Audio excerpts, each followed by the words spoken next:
Selamat pagi, siang, sore, dan malam hari. Saya di sini Denny Rodendo. Teman-teman Grider, bertemu kembali dalam kelas bahasa gambar. Dan ini adalah kelas yang pertama. Kelas ini kita namakan kumat, kulik materi. Oke, di kumat yang pertama ini saya akan membahas apa itu bahasa gambar. Nah, seperti yang teman-teman ketahui, saya sering mengkampanyekan tentang gambar itu adalah bahasa. Apa sih maksudnya? Nah, keyakinan ini didasari oleh yang pertama, bahwa kita semua ini ya manusia itu sebetulnya memiliki kemampuan visual prosesor. Ya, yang dimaksud dengan visual prosesor adalah ketika seseorang berkata-kata, mengucapkan sesuatu, maka sebetulnya lawan bicaranya itu menangkap kata-kata tersebut berbentuk visual. Ya, contohnya gimana? Contohnya ketika saya mengatakan kata rumah, maka di kepala orang yang mendengar itu bukan huruf RUMHH, tapi gambaran rumah. Yang bisa jadi beda-beda setiap orang ya, tergantung rumah yang dia tahu gitu. Nah, contoh lain misalkan saya sebut kecoa.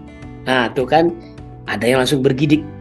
Karena di kepalanya yang kebayang adalah makhluk kecoa yang kecil, warnanya coklat, lari-lari gitu, kadang jijik atau bahkan takut gitu ya. Jadi itu yang dimaksud dengan visual prosesor. Setiap kata yang diucapkan orang, maka sebetulnya di kepala semua orang itu ada imajinasi tentang kata tersebut. Ya, nah itu yang pertama. Jadi semua orang sebetulnya memiliki kemampuan visual, ya, menangkap visual.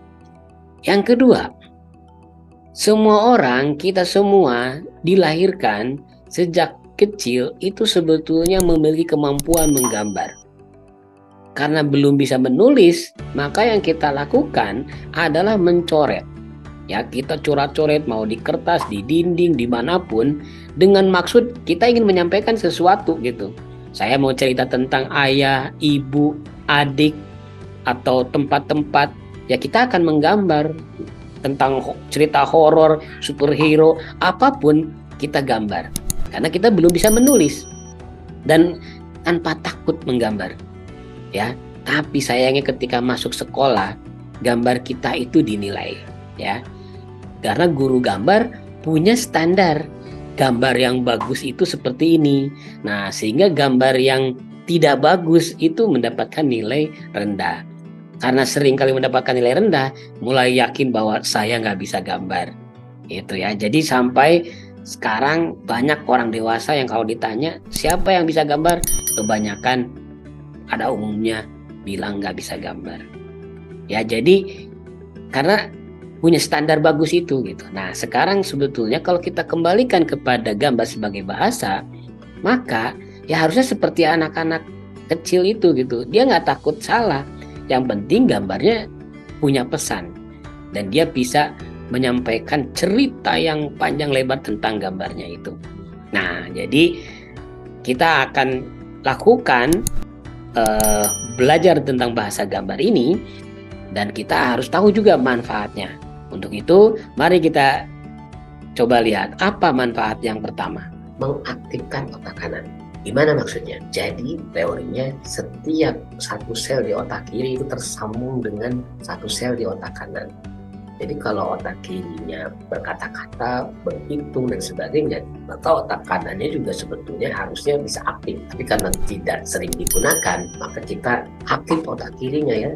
Pandai berkata-kata, pandai menulis, pandai berhitung, pandai menganalisa. Tapi ketika disuruh untuk berinovasi atau berkreasi, nah kita sering kesulitan. Tadi karena memang otak kanannya jarang diaktifkan. Nah, ini menggambar itu salah satu cara untuk mulai bisa mengaktifkan kembali otak kanan. Caranya gimana? Sebenarnya mudah ya, karena kemampuan gambar itu holistik gitu. Jadi contoh misalkan nih, kita bisa berlatihan kalau misalkan saya menyebut kata Indonesia, kalau itu ditulis kan hanya INDONESIA, dituliskan satu Indonesia. Tapi kalau digambarkan, apa yang kebayang? Kamu bisa gambar bendera merah putih, kamu bisa gambar Pancasila, kamu bisa gambar keragaman budaya, kamu bisa gambar Kepulauan Nusantara, banyak lagi gambar lainnya yang mulai kepikiran. Dengan cara itu, maka otak kanan kamu sebetulnya udah mulai aktif.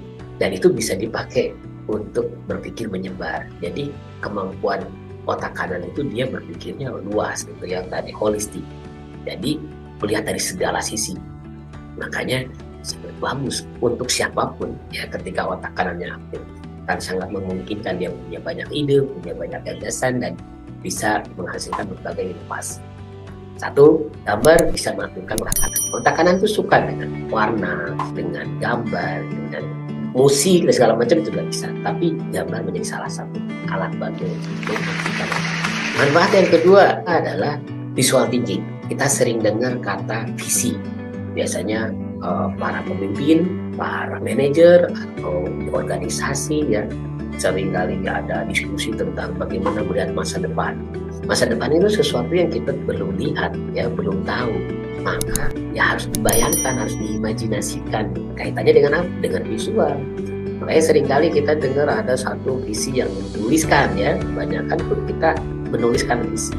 Membangun masyarakat yang adil, makmur, sejahtera. Kenapa penting? Karena kalau misalkan gambarnya jelas, kita akan bersemangat untuk mencapainya. Kalau misalkan kamu mau diajak, ayo kerja yang bagus, bulan depan kita ke Bali, pasti seneng ya, karena kita udah tahu Bali itu kayak gimana gitu, serunya di sana. Itu gambar, sehingga wah masa depan kita jelas. Sebulan lagi ke Bali. Jadi visi itu harusnya dilatih, karena kata visi sendiri dari kata visual.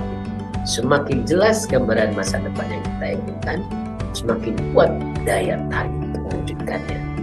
Itu teori law of attraction. Jadi para manajer, para calon pemimpin, atau siapapun seharusnya kalau bicara misi memang harus belajar berpikir secara visual. Ini ternyata penting untuk kita melihat masa depan. Oke.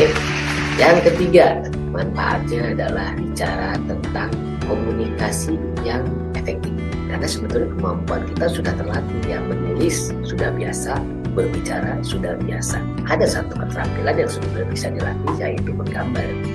Dan kalau tiga-tiganya ini diaktifkan, maka komunikasi kita pasti keren, pasti efektif.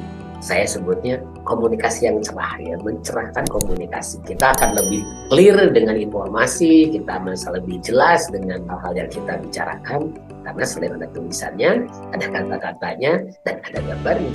Jadi ini menarik ya untuk bisa dipelajari. Terakhir adalah relaksasi. Visual, belajar menggambar atau mencoret, itu sesuatu yang bisa dilakukan untuk relaksasi. Kita merasa bahagia, senang, dan ini bisa jadi terapi kalau kita lagi stres gitu ya, warnain, coret-coret dan sebagainya. Itu hal yang paling sederhana tapi justru penting. Kalau kita melihat informasi pun kan sama ya, oh tulisan banyak sekali gitu, aduh ini mana bacanya, gak ada waktu dan sebagainya. Terus ada gambar, oh menarik sekali. Itu tanpa sadar sebenarnya meredakan stres kita gitu. Jadi warna dan sebagainya itu membuat perasaan kita jadi berbeda. Ini satu hal yang bisa dilakukan untuk relaksasi. Tapi justru malah sering jadi stres karena nggak bisa tadi. Nah, makanya saya ngajak, mari kita kembalikan kebahagiaan bergambar. Kebahagiaan waktu kita kecil, tidak takut dinilai, karena yang penting adalah gambar kita dipakai sebagai alat untuk berkomunikasi. Kita akan ceritakan apa yang dimaksud dengan gambar ini. Jadi bukan bagusnya ya, tapi apa pesannya. Demikian manfaat yang bisa kita dapat kalau memiliki kemampuan bahasa gambar. Jadi hari ini cukup jelas ya apa itu yang dimaksud dengan bahasa gambar. Nah, pertanyaannya bagaimana cara belajarnya, bagaimana memulainya. Kita lanjutkan di kumat berikutnya. Bagi teman-teman yang mau belajar langsung bersama Grip tentang bahasa gambar, kita punya kelas online dan kelas offline.